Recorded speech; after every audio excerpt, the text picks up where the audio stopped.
The invited guests, families of the war veterans, and other dignitaries arrived at Ella Beach as early as 6 o'clock in the morning.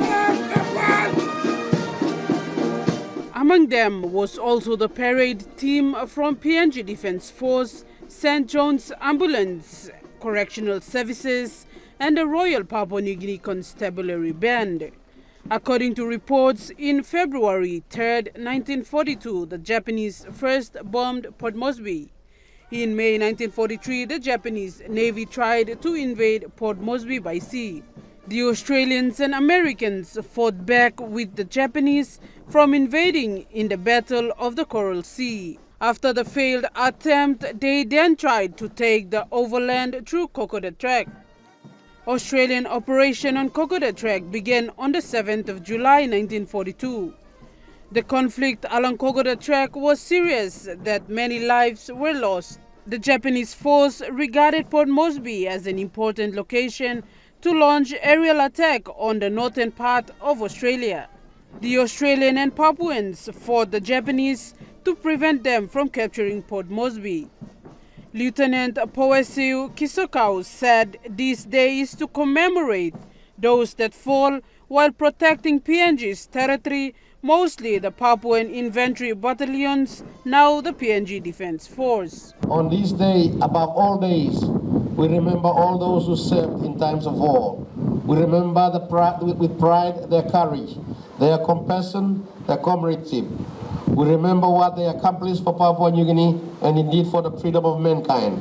We honor those who died or disabled in the tragedy of war. They adorn our nation's history. We remember those who fell amidst the rugged valleys, ridges, jungles, seas and skies of Papua New Guinea, especially during the Bougainville campaign. He said the Australians realized the importance of the Papuan Battalion. The Papuan Infantry Battalion was formed as a unit of the Australian Army in the territory of Papua for services during World War II. It was part of the 8th Military District.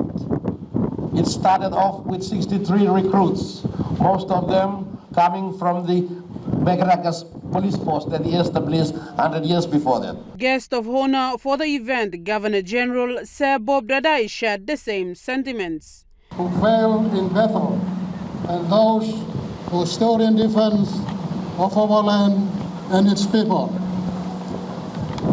Today, we pay our respects to those whose lives were affected by the war.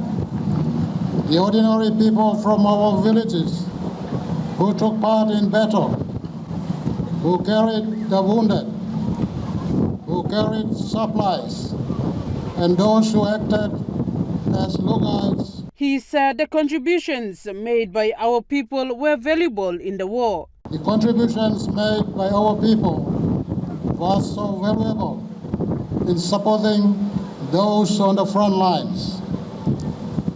Those better knew of the terrain and the best routes than our people, who was physically able to traverse the mountains, the rivers, and jungles of this land while carrying a heavy load.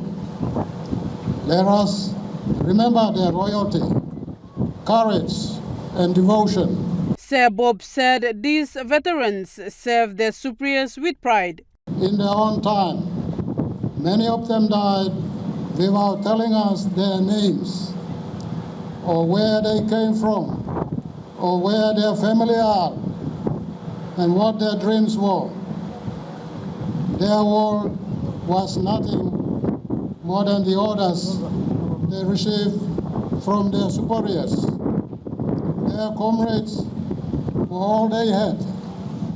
He said their action to obey their superiors and being selfless was at the highest level, and that is the reason why we are here today.